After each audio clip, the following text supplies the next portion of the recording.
They noticed it on their second morning, when a guard walked past the tables and quietly poured more coffee into cups that were already empty, and several prisoners exchanged brief looks because in their experience rations were measured carefully and rarely offered twice. And at first they assumed it was a simple mistake. Yet when the same offer came again the next day, a quiet question formed among them, wondering why anyone in wartime would give more of something without being asked and without taking anything in return. When the first groups of German prisoners settled into the rhythm of American camp life, they quickly learned that meals followed structure and timing, because structure was essential for managing large numbers of men, and each tray was prepared with measured portions meant to meet nutritional guidelines rather than personal preference. So the prisoners approached meals with the expectation that what was given once would not be given again, since wartime experience in Europe had taught them. That food distribution was careful, limited, and rarely flexible, and this expectation shaped how they watched every detail at the tables, noticing how bread, potatoes, and drinks were placed, how servers moved, and how guards supervised without unnecessary conversation. Coffee or coffee substitutes were common in morning and midday meals, and many prisoners associated such drinks with strict rationing, because in Germany coffee had often been replaced by substitutes made from roasted grains, and even those were not always abundant. So a warm drink carried value beyond taste, representing energy and routine. And when the men received their cups in the American camps, they treated them as fixed portions, drinking slowly and not expecting more once the cup was empty, because that matched their previous experience with controlled supplies. The moment that drew attention came quietly, without announcement, when a guard carrying a large metal pot walked between tables and refilled several empty cups. And this action appeared casual rather than exceptional, which made it more puzzling, because casual behavior suggests normal practice, and normal practice implies system-wide consistency, and for men used to scarcity. Consistency of supply raised questions about how resources were managed beyond the camp. Some prisoners initially assumed the guard had misjudged portions or was clearing remaining liquid before returning to the kitchen, and such explanations fit within their understanding of ration logic. Yet when the same refilling happened again at later meals, the idea of a simple mistake became harder to maintain, and observation slowly replaced assumption, because repeated actions reveal intention, and intention indicates policy rather than accident.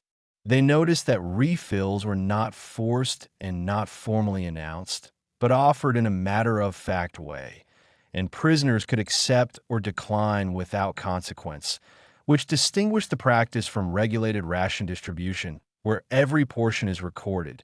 And this difference suggested that the drink supply allowed some flexibility, at least within limits. And flexibility in wartime food service was not something they had often experienced before. At the tables, reactions remained restrained, since prisoners learned not to draw attention to small matters. Yet brief glances between men showed shared curiosity, because when several people noticed the same irregularity, silent acknowledgement often replaces open discussion, especially in controlled environments.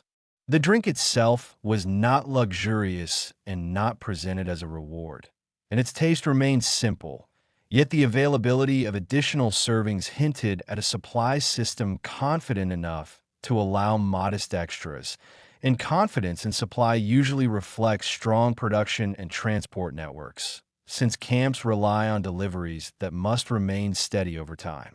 For the prisoners, this small detail did not change their status and did not soften the reality of confinement.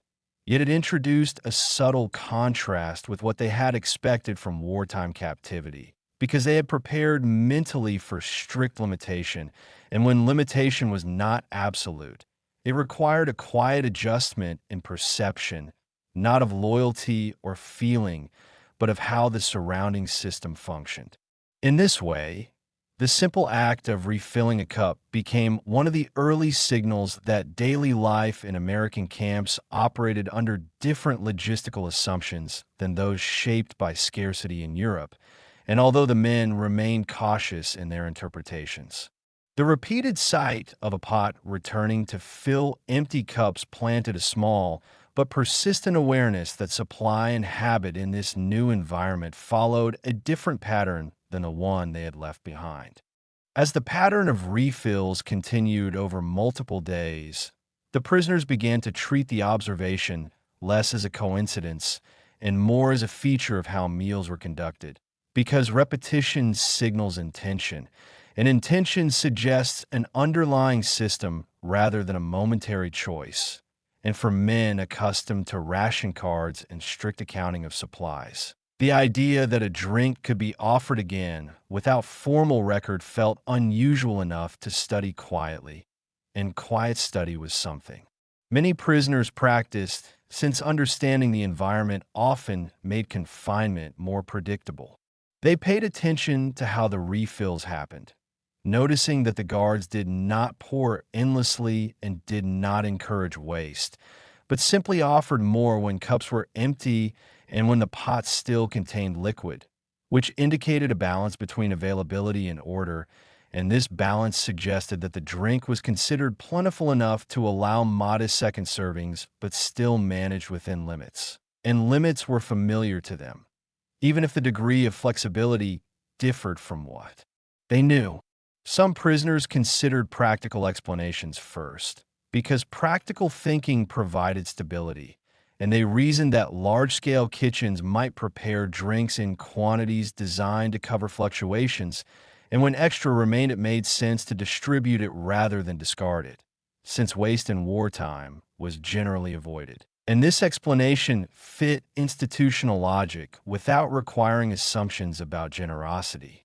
Others noticed that American staff themselves consumed similar drinks in similar quantities, which implied that the practice was not unique to prisoners but reflected broader habits.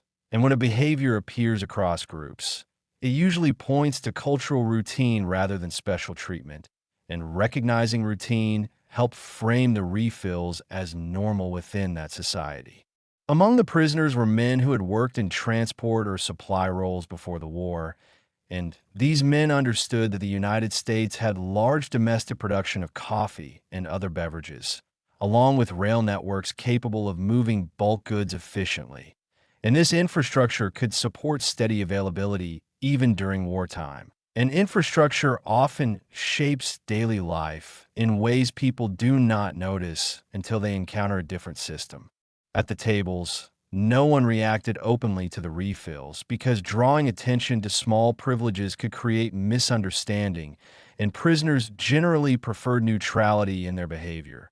Yet the shared awareness remained, and shared awareness built a quiet understanding among groups without needing words. They also recognized that a warm drink contributed to morale and routine mattered in maintaining order in large camps, and administrators likely valued calm environments where small comforts reduced tension, not as favors, but as management strategy, and this perspective framed the refills as practical policy rather than kindness. Over time, the sight of a pot returning between tables became predictable, and predictability reduces uncertainty, and reduced uncertainty supports mental steadiness, which was valuable in long confinement because uncertainty often weighs heavier on the mind than monotony. The prisoners did not interpret the refills as abundance without limit, and they remained aware that their situation was still defined by rules. Yet they quietly adjusted their expectations, realizing that wartime life in America did not always mirror the scarcity they had known in Europe, and this realization added nuance to how they viewed their surroundings.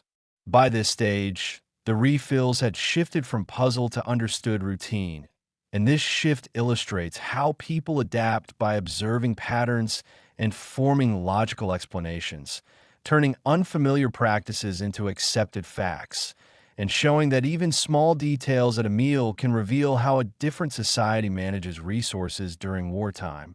one cup at a time. As the weeks passed and the rhythm of camp life became more familiar, the refills stopped feeling like isolated moments and began to look like a predictable pattern. And patterns are important in confined environments because they allow people to anticipate what will happen next. And anticipation reduces mental strain, since uncertainty often weighs more heavily than repetition. And for prisoners who had lived through fluctuating rations and sudden shortages, the reliability of even a simple drink created a quiet contrast with their recent memories. They noticed that refills usually happened near the end of the meal period rather than at the beginning, which suggested a practical system where the kitchen first ensured everyone received a portion before offering more. And this sequence reflected organized planning rather than casual generosity, because institutions that manage large groups must prioritize fairness and order. And the timing of the refills showed that the practice followed structure, not impulse. Some prisoners tested the pattern silently by leaving their cups empty to see if the pot would return, and when it did, their observations were confirmed without needing words. And this quiet testing was part of how many prisoners learned about their environment, since direct questions were not always useful or comfortable, and observation often provided clearer answers than conversation. They also realized that no one was required to accept a refill, and declining did not draw attention, which indicated that the offer was optional rather than symbolic, and optional practices usually reflect habit rather than policy statements. And this helps separate the action from any larger meaning. Among the men were those who had worked in cafes, restaurants, or rail kitchens before the war. And these individuals recognized that beverage service in large settings often involved preparing more than strictly necessary to avoid running short. And when supply exceeds immediate demand, offering additional servings can be more practical than storing leftovers, especially for hot drinks that do not keep well. And this reasoning grounded the refills in kitchen management rather than cultural messaging.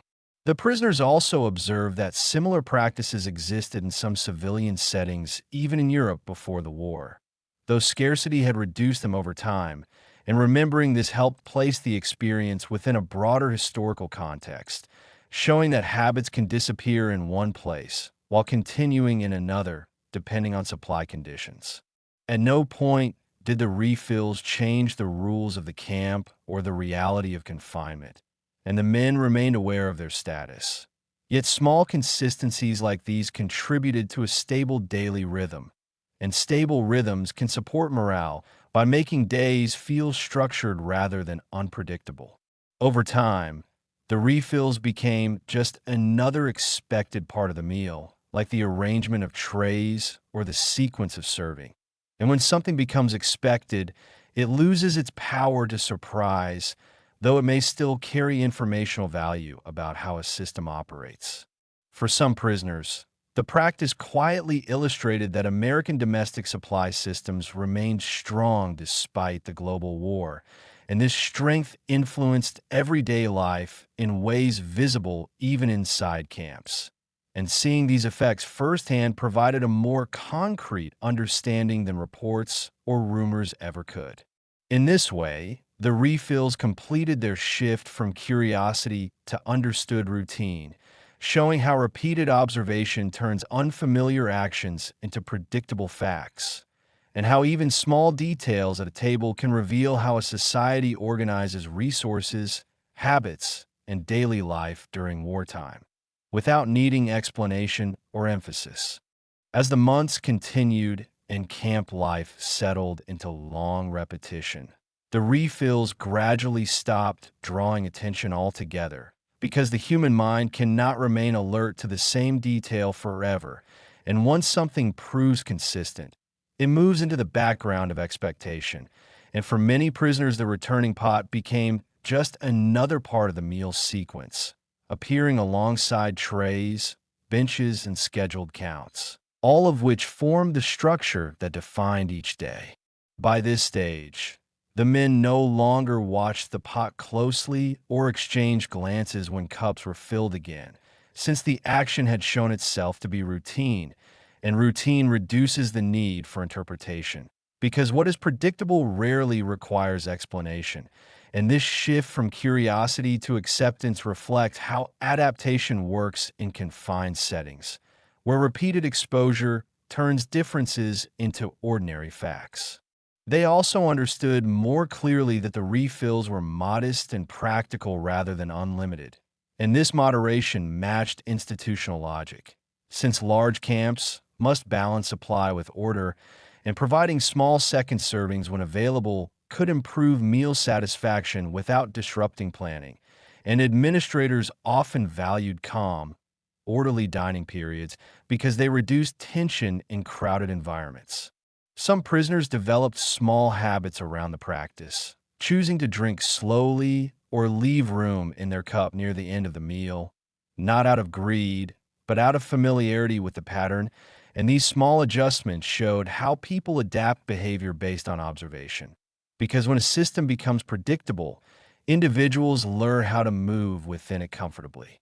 The presence of refills also suggested that certain goods remained sufficiently available in the American home front economy, since institutions depend on stable deliveries, and stable deliveries reflect production and transport capacity, and this awareness quietly informed how prisoners viewed the broader society around them, showing that wartime conditions varied by geography and infrastructure. Still, the refills never changed the boundaries of their situation, and the men remain aware that consistent meals did not equal freedom. Yet predictability in daily life can ease mental strain, because knowing what to expect tomorrow removes one layer of uncertainty. And in long confinement, even small reductions in uncertainty matter. Guards and kitchen staff continued the practice without emphasis, and this neutrality reinforced that the action carried no special message. And when something is truly ordinary, it rarely receives attention from those performing it, which further confirmed its place as routine rather than exception. By this point, the returning pot blended fully into the background of camp mornings, no more remarkable than the sound of utensils or the scrape of benches. And this blending illustrates how quickly unfamiliar customs become normal when they appear regularly. For some prisoners, the memory of their early surprise remained faintly, because first impressions tend to anchor memory. Yet daily life moved forward on routine rather than reflection, and reflection often gives way to habit when the same environment persists. In this steady progression, the refill showed how adaptation happens quietly, through observation and repetition, turning small differences into accepted parts of daily life, and demonstrating that even within confinement, people continuously adjust their expectations to match the systems around them, one ordinary meal at a time. As time passed, and the practice of refills felt entirely normal, some prisoners began to see it less as a detail of the camp and more as a clue about how the wider society functioned, because daily habits inside institutions often reflect habits outside them. And when something appears regularly in a controlled setting, it usually exists in the civilian world as well. And this connection helped them understand that the refills were not designed for prisoners specifically, but were part of a broader approach to food service and hospitality common in the United States at the time. They recognized that such practices depend on confidence in supply, since offering more of anything requires trust that there will be enough tomorrow. And trust in supply comes from strong production and transport systems, and America's distance from battlefield allowed many domestic industries to operate without the disruption seen in parts of Europe. And this stability filtered down even into POW camp kitchens, not as privilege, but as a practical outcome of geography and infrastructure. Among the prisoners were men who had worked in logistics or rail transport before the war, and these men understood how large networks move goods across long distances, and they could imagine how coffee, sugar, or substitutes reached camps through organized deliveries, and thinking in these terms framed the refills as the visible end of a long supply chain rather than a simple gesture at the table. For the prisoners themselves, the refills never erased the fact of confinement and never changed the rules they lived under. Yet they added a layer of predictability to daily life. And predictability can support morale because it reduces small anxieties about scarcity. And when a man knows his basic needs will be met consistently, his attention can settle on routine rather than worry. Some later reflected that what stayed in memory was not the extra drink itself, but what it represented about stability. Because after years where food availability could change suddenly, seeing the same practice continue calmly each day created a contrast that was difficult to ignore, even if it was rarely discussed aloud. Still, the men remained realistic in their interpretations, understanding that organized camps aim to maintain order and health rather than provide comfort. And viewing the practice through that practical lens helped them avoid reading meaning where none was intended, which supported balanced thinking in a restricted environment. Over time, the refills became one more ordinary element in a structured day, yet they quietly illustrated how different wartime life could look depending on location. Since global conflict does not produce identical conditions everywhere, and local resources often shape daily experience more than distant events do. By this stage, the returning pot no longer drew attention, but the understanding behind it remained, showing how small observations can build a clearer picture of the systems surrounding a person, even when he cannot move freely within them. In this way, a simple refill became a small window into a larger system, revealing how supply, habit, and institutional routine intersect, and demonstrating that even within confinement, people continue to learn about the world around them through ordinary, repeated moments at the table. In the end, the refills did not change their status, did not shorten their captivity, and did not signal special treatment. Yet they remained one of those small details where expectation met a different reality, because the men had come from a world where wartime scarcity shaped every portion, and instead they encountered a system where certain items could be offered again when supply allowed. And this contrast quietly showed how geography, production, and infrastructure influenced daily life. Even during global conflict, what first appeared to be a mistake slowly became understood as routine, and this shift from confusion to explanation illustrates how people adapt through observation, replacing assumption with context, and context helps the mind remain steady in unfamiliar environments, since understanding reduces uncertainty more effectively than speculation. For the prisoners, the lesson was not about receiving more to drink, but about recognizing that daily habits differ across societies and that those habits often reflect resources and systems rather than intention.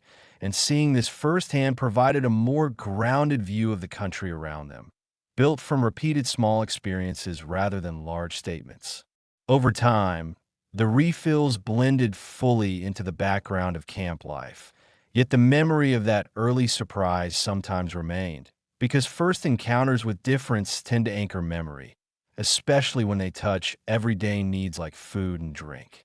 Many physical traces of POW life disappeared after the war, but memories of daily routines lasted longer, and small moments like these shaped how former prisoners later described captivity, not only through rules and fences, but through ordinary details that revealed cultural contrast. And so the story of a returning pot and an extra pour settles as a modest example of how adaptation works, showing that even in confinement people continue to observe, compare, and learn, and that history is often experienced through quiet daily encounters as much as through major events, with a simple refill illustrating how different systems meet across a table during a time of war. Thank you for spending this time here. If these quiet, true World War II stories matter to you, subscribing helps this channel continue.